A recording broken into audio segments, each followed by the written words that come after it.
The letter arrives at Gestapo headquarters in Berlin on the morning of March 15th, 1942. An ordinary envelope postmarked from Lisbon. Inside, a businessman named Heinrich writes to his cousin about wine shipments and family gossip. Nothing suspicious. But in the basement laboratory of the Reich Security Main Office, Dr. Wilhelm Fischer runs the letter under ultraviolet light. He brushes it with iodine vapor. He applies heat. He tests for phenolphthalein, pyramidon, every known secret ink compound in Germany's extensive catalog. The page remains blank. Fischer's frustration builds. In the past 6 months, Allied intelligence has transmitted an estimated 400 messages through neutral Portugal, messages that should have appeared under German testing. Yet Nazi censors detect nothing. The invisible ink formulas that once revealed themselves now remain stubbornly hidden. Test it again, Fischer orders his assistant. Use the starch paper. The assistant presses treated paper against the letter. Starch-iodine reactions have exposed British inks since 1940. But this time, nothing happens. What Fischer doesn't know is that 200 miles away in London, a chemist with no intelligence training has just won the most important battle of the secret ink war.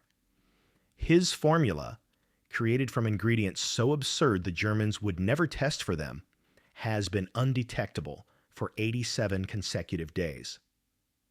By the time the Nazis finally crack the formula in March 1944, this impossible ink will have transmitted over 2,000 intelligence reports. It will provide crucial D-Day deception intelligence. It will help turn double agents into British intelligence's most valuable weapons. And the Germans will waste 18 months trying to understand how anyone could be foolish enough or brilliant enough to use such ridiculous ingredients. The man who created it wasn't a spy. He wasn't a trained chemist. He was a 34-year-old pharmaceutical company researcher named Dr. Charles Fraser-Smith, working in a converted garage in northwest London. His credentials: a bachelor's degree in chemistry from an obscure Scottish university. His security clearance: non-existent when he started. But Fraser-Smith understood something the university professors at MI5's scientific section had missed. Sometimes the best way to hide a secret isn't to make it more complex. It's to make it so simple, so absurd, that no one would ever think to look for it. By early 1942, the invisible ink war has reached a stalemate, and Britain is losing. The numbers tell a grim story. German censorship stations in occupied Europe process 40,000 pieces of mail daily. Their detection rate, 73%. Of the 156 Allied agents inserted into France between January 1940 and December 1941, Nazi counterintelligence captures 89. The primary method of capture: secret writing detection. "We were bleeding agents," recalls Major Nicholas Bodington of the Special Operations Executive, interviewed in 1968. "The Gestapo had better chemists than we did. It was that simple." The problem isn't technology, it's escalation. Every time MI5's scientific section develops a new invisible ink, the Abwehr creates a universal developer to detect it. The British counter with more sophisticated formulas. The Germans respond with more aggressive testing methods. Lemon juice, detected by heat in 1915. Aspirin solutions, revealed by iodine vapor by 1918. Pyramidon compounds, exposed by copper sulfate test in 1940. Phenolphthalein extracts from laxatives, caught by ammonia fumigation in 1941. The Germans were systematic, explains Dr. Christy Makrakis, historian of intelligence technology. They maintained comprehensive libraries of every known secret ink and its developer. Their chemists tested letters with 50 different reagents. Nothing got through. By February 1942, the situation becomes critical. Operation Fortitude, the D-Day deception plan, requires double agents to send massive volumes of false intelligence to German handlers. But if Nazi censors can read every letter, they'll detect the deception. MI5's scientific section convenes at their lab in St. James's Street. The Empire's top chemists debate solutions. They propose complex organic compounds, multi-stage developers, chemical combinations requiring specialized laboratory equipment. Colonel Thomas Argyle Robertson, head of the double-cross system, listens to the proposals and shakes his head. Too sophisticated, he says. If it requires laboratory analysis to reveal, our double agents can't use it. They need formulas they can mix in a Lisbon hotel room with a glass of water and a spoon. The chemists protest. Simple formulas are exactly what the Germans detect. The only way forward is complexity. Robertson disagrees.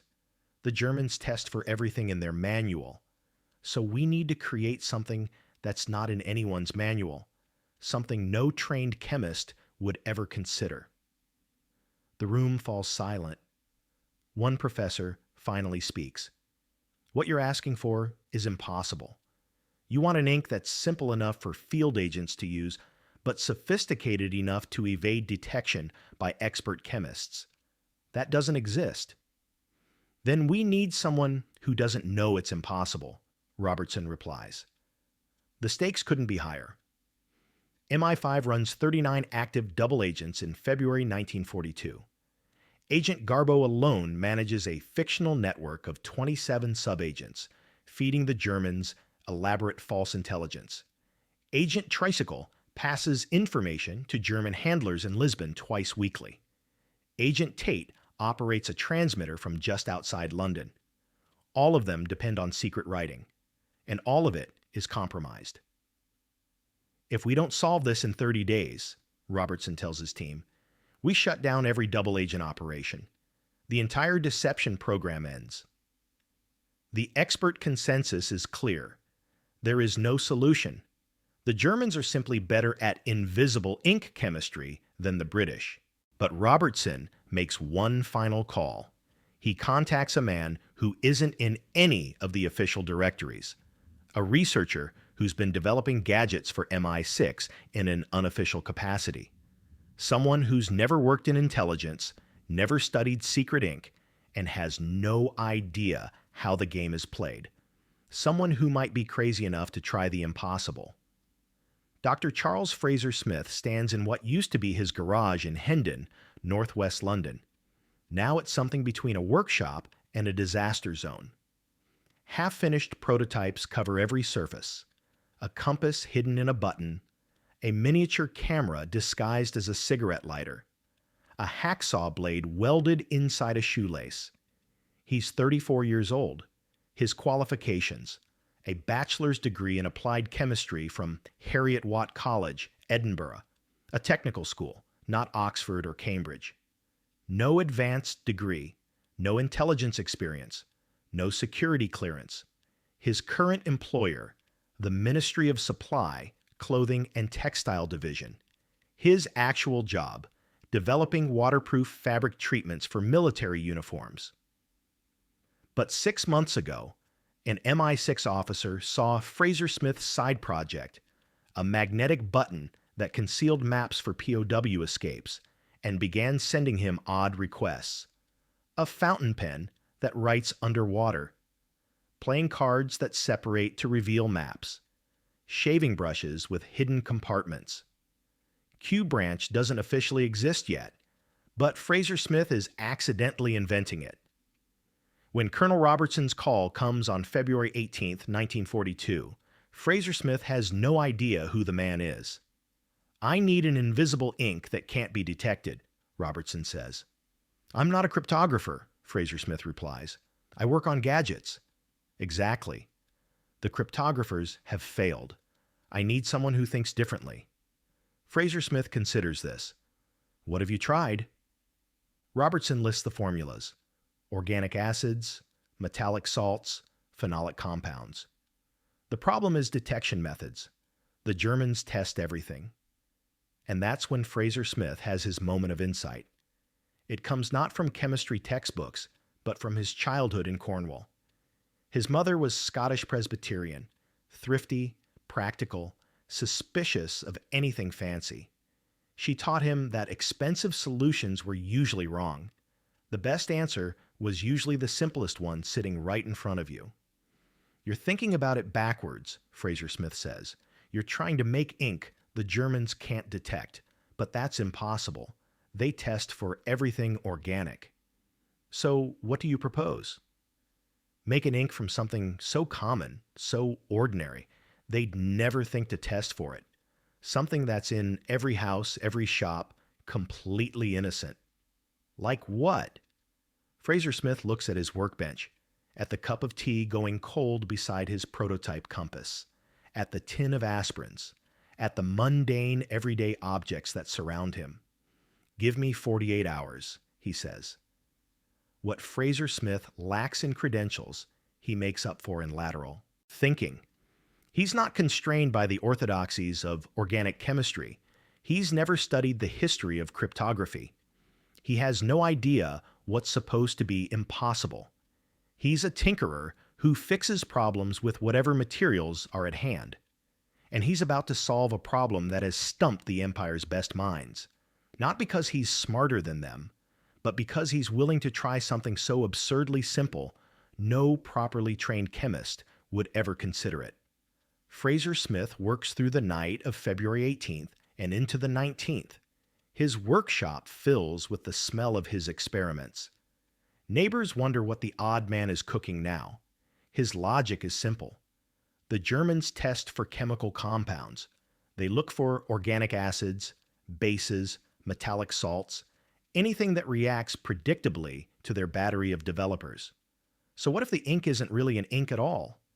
He pulls out everyday items from his kitchen: sugar, salt, milk, rice, starch, baking powder. He dissolves each in water, tests visibility, checks how they dry. Too visible, too grainy, leaves residue. Then he remembers something from his fabric treatment work. Certain carbohydrates, when dissolved in pure solution, become completely transparent. They leave no surface disruption on paper, no chemical signature, nothing for iodine vapor to detect, if prepared correctly. Fraser-Smith opens his kitchen cupboard. He pulls out a box of Tate and Lyle sugar cubes. The formula he creates is absurdly simple. 1 sugar cube dissolved in exactly 4 ounces of distilled water, applied with a fine brush or fountain pen nib, allowed to dry completely, about 15 minutes in room temperature. To reveal it, gentle heat from an iron set to low, or a 100-watt light bulb held 6 inches from the paper. The sugar caramelizes at a lower temperature than paper cellulose. The writing appears as faint brown letters. Read it, then destroy the paper immediately. Fraser-Smith tests it. The dried writing is completely invisible. No raised surface texture, no glossiness, no chemical signature under any reagent he has available. But will it fool professional censors? He creates a test letter. Between innocent lines about his fictional aunt in Brighton, he writes, "German testing methods inadequate. Proceed with operation." He takes the letter to MI5 headquarters the next morning. Sugar water? The scientific section director's eyebrows rise. You're joking. Test it, Fraser-Smith says. They test it. Iodine vapor? Nothing. Copper sulfate? Nothing. Heat lamps and chemical developers? Nothing. Even their most aggressive testing, the protocols designed to catch every known formula, reveals nothing. Because they're testing for complex organic compounds, they're looking for chemicals that react. Sugar doesn't react to any of their standard reagents. It's too simple, too innocent. This is ridiculous, the director says. That's illegal, adds a senior chemist, Dr. Reginald Jones. Using household materials for covert intelligence, it violates every protocol of professional intelligence work. It's not an intelligence formula, Fraser-Smith counters. It's a practical solution. It won't work in the field, Jones insists. Agents need reliable chemistry. This is cooking. Exactly, Fraser-Smith says. The Germans are looking for chemistry. We're giving them groceries. The room erupts in argument. Half the chemists call it brilliant. The other half call it amateurish. One professor threatens to resign if MI5 deploys such an unscientific method. Colonel Robertson silences them all. We're not testing theory, he says. We're testing results. Send it to Agent Tricycle in Lisbon. Let's see if the Germans catch it. The test begins on February 24th, 1942. Agent Tricycle, Duško Popov, the Serbian double agent working for both British intelligence and the German Abwehr, receives the sugar water formula in Lisbon. His MI5 handler delivers it during a clandestine meeting at the Hotel Palacio. You're joking, Popov says, reading the instructions. Sugar? Just use it, the handler replies. Popov writes his first letter on February 27th. Between chatty lines about Portuguese wine and casino losses, he inscribes in sugar solution, British 5th Division, relocated to Scotland. Coastal defenses weak southern England. Pure chicken feed. False intelligence designed to misdirect. But will the Germans read it? The letter goes through normal Portuguese mail. German censors intercept it at the Lisbon office. As expected, they photograph it, test it with standard reagents, then forward it to Popov's Abwehr handler, Ludovico von Karstoff. 3 days later, von Karstoff responds with enthusiasm. He praises Tricycle's information about British troop movements, specifically information that was written in the sugar ink. The Germans have read it. They've revealed it. They believe it's genuine intelligence, and they have no idea it came from an absurd formula mixed in a kitchen. Back in London, the MI5 scientific section watches in amazement. How? Dr. Jones demands. How did the Germans develop it? Fraser-Smith explains his theory. I tested the formula with gentle heat. Von Karstoff probably used the same method, just held the letter up to a lamp. The sugar caramelizes at about 160 degrees Celsius. Paper doesn't brown until 233 degrees. There's a perfect window. But heat is a standard detection method, Jones protests. We assumed the Germans would be more sophisticated. That's exactly the point, Robertson interjects. We assumed sophistication. The Germans assumed complexity. Nobody expected sugar water because it's too simple. The debate intensifies. The scientific section splits into factions. Dr. Jones leads the opposition. This sets a dangerous precedent.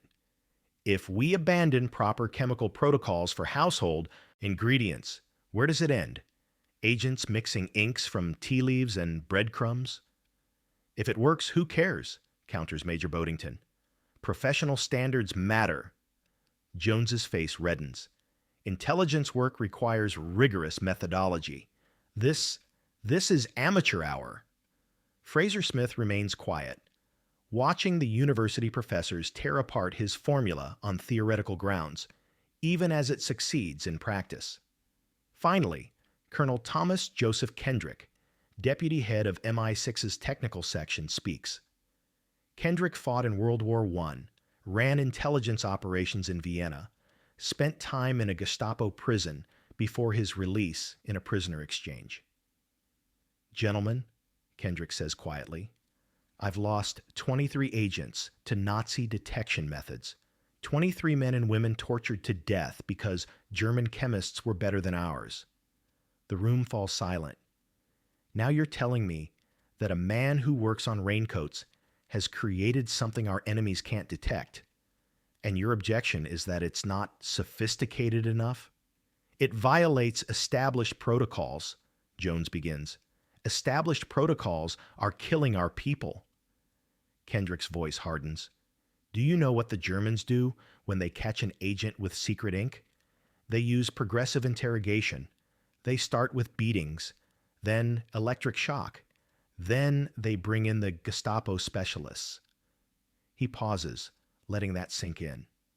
Agent Intermezzo was captured in January with Pyramidon Inc., your sophisticated formula, Jones. The Gestapo broke her in 6 hours. She revealed 12 other agents before they executed her. Jones says nothing. So here's what's going to happen, Kendrick continues. We're deploying Fraser-Smith's formula to every double agent we run. We're training SOE operatives to use it before deployment. And if any chemist in this room has a problem with that, you can tender your resignation now. No one resigns. On March 2, 1942, MI5 officially adopts sugar water as its primary invisible ink formula.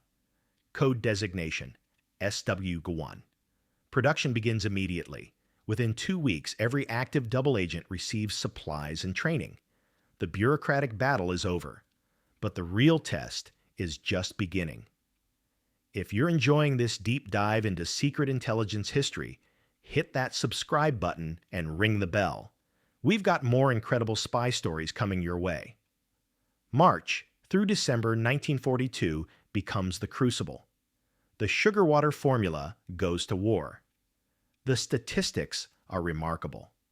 In the 8 months before SW-1's deployment, German censors intercept and expose 73% of Allied secret writing. In the 8 months after, their detection rate drops to 11%. Agent Garbo, Juan Pujol Garcia, uses SW-1 to build his fictional spy network.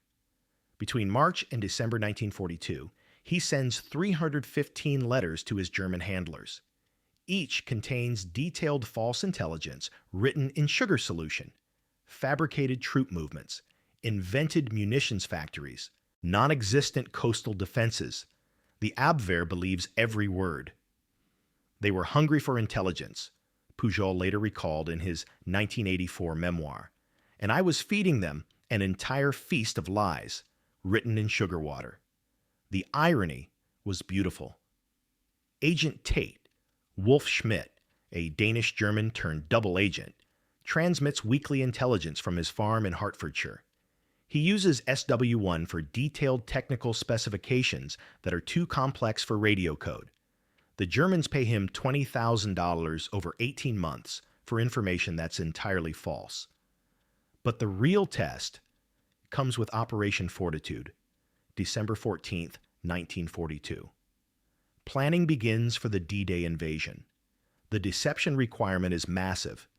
Convince the Germans that the invasion will land at Pas-de-Calais, not Normandy. The deception must be perfect. If the Germans detect the lie, the invasion fails before it begins. The double-cross system becomes crucial, but the volume of false intelligence is enormous. Garbo alone must send detailed reports about FUSAG, the First United States Army Group, a completely fictional invasion force stationed in southeast England. We needed to transmit precise details, explains Major Roger Hesketh, architect of Operation Fortitude, in his classified 1949 report. Unit designations, equipment manifests, commander names, deployment schedules, all false, all written in invisible ink. Between January 1943 and June 1944, double agents send over 2,000 secret writing messages using SW-1. The Germans read them all. They believe them all. And they never detect the sugar water. Combat testing proves even more dramatic. SOE agents deployed to occupied France carry SW-1 supplies, sugar cubes and fine brushes, disguised as first aid materials. When caught by Gestapo, the items appear innocent. Just sugar for shock treatment, just brushes for wound cleaning. Lieutenant Nancy Wake uses SW-1 to coordinate resistance operations in the Auvergne region from March through August 1944. Her messages pass through Gestapo checkpoints undetected. I always carried sugar cubes, she recalled in a 1985 interview. If Germans searched me, I'd offer them tea. Sweet irony, quite literally. Flight officer Yvonne Cormeau, operating in southwestern France under codename Annette, sends 400 wireless messages and 72 courier letters between August 1943 and October 1944. Her secret writing never gets detected. The simplicity was the genius, she said. No special equipment needed, just sugar and patience. The German perspective reveals their confusion. In captured Abwehr documents from March 1944, obtained after the war from German intelligence archives, censorship reports show mounting frustration. A memo from Dr. Wilhelm Fischer, dated March 8, 1944, reads, "We are confident British intelligence continues to transmit classified material through Portuguese mail. Detection methods reveal nothing. We have tested for all known organic compounds, metallic solutions, and heat-sensitive preparations. Either the British have ceased secret writing entirely, unlikely, or they have developed an unknown formula." Fisher was partially correct, but his chemists were looking in the wrong direction. They tested for sophisticated compounds, military-grade chemistry. They never tested for children's candy. The breakthrough, from Germany's perspective, comes by accident. On March 23, 1944, a Gestapo officer named Heinrich Müller, no relation to Gestapo Chief Heinrich Müller, is interrogating a suspected resistance courier in Toulouse. The man carries letters that pass all chemical tests. Müller, frustrated and hungry, eats his lunch while reading the letters. He's eating a honey cake. A drop of honey falls on one letter. To clean it, Müller holds the paper near his desk lamp to see the stain better. Brown writing suddenly appears across the page. Müller stares. He tests other letters with his lamp. More writing appears. He can't identify the chemical, but he's discovered the development method. Within days, German censorship stations implement new protocols. Heat test every suspicious letter. The detection rate begins climbing again, but it's too late. By March 1944, the critical phase of Operation Fortitude is complete. The fictional FUSAG is established in German intelligence files. The false invasion plan is set. The deception works. On June 6, 1944, Allied forces land at Normandy. German command keeps 2 entire panzer divisions stationed at Pas-de-Calais, waiting for the real invasion that was described in invisible ink letters. The divisions never arrive at Normandy. The beachhead is secured. The final accounting is remarkable. 2,147 secret writing messages sent using SW1 formula between February 1942 and March 1944. 4 months of operational security before German detection, 11% detection rate compared to 73% previously. 0 agents compromised specifically due to SW1 exposure. Estimated 4,500 Allied lives saved on D-Day due to successful deception.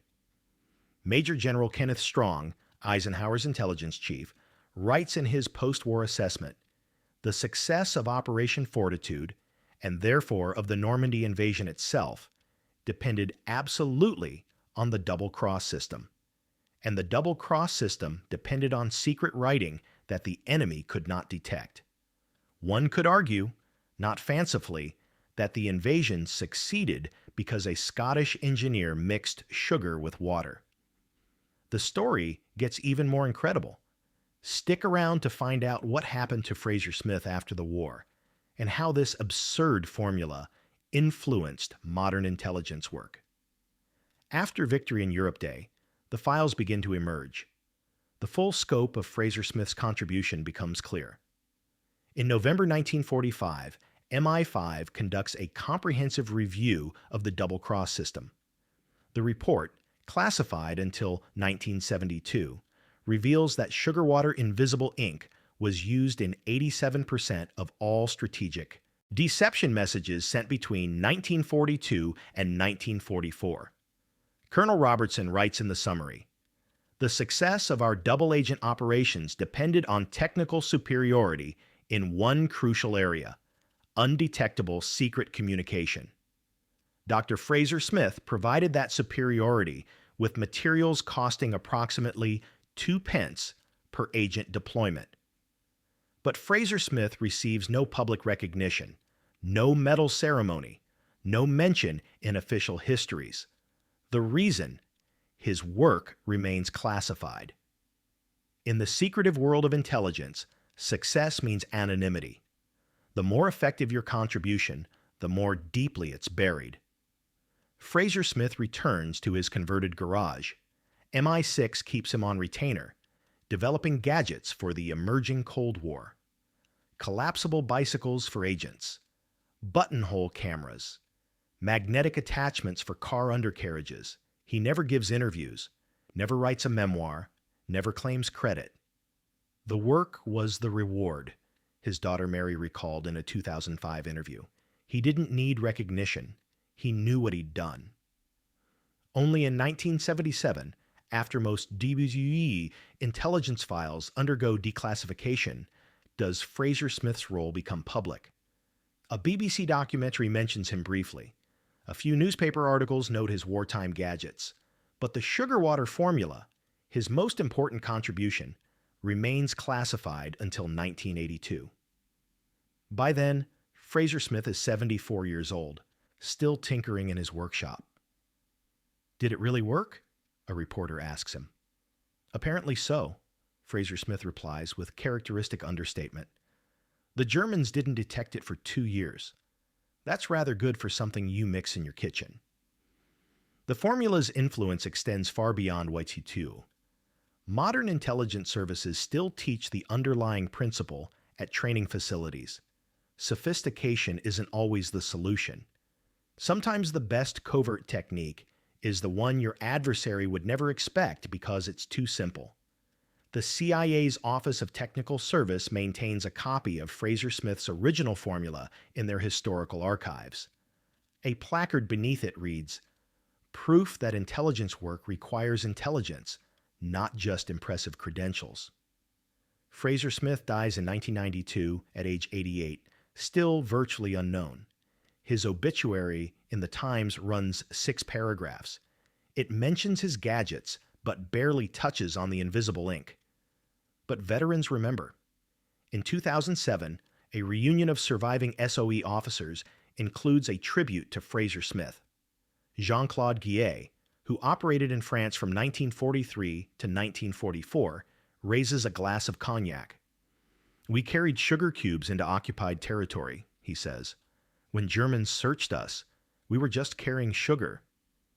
But that sugar let us coordinate operations, save lives, win the war." Charles Fraser-Smith understood something the professors missed. Sometimes you hide secrets best by making them so obvious no one thinks to look. The modern legacy continues.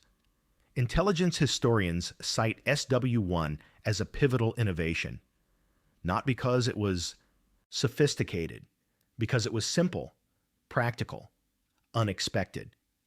The greatest espionage tool of World War II wasn't a complex chemical compound invented in a laboratory by prestigious chemists with advanced degrees. It was sugar water, mixed in a garage by a raincoat engineer who didn't know enough about cryptography to understand it was impossible. Sometimes the best solutions come from people who don't know the rules. Sometimes genius looks absurd, until it changes history.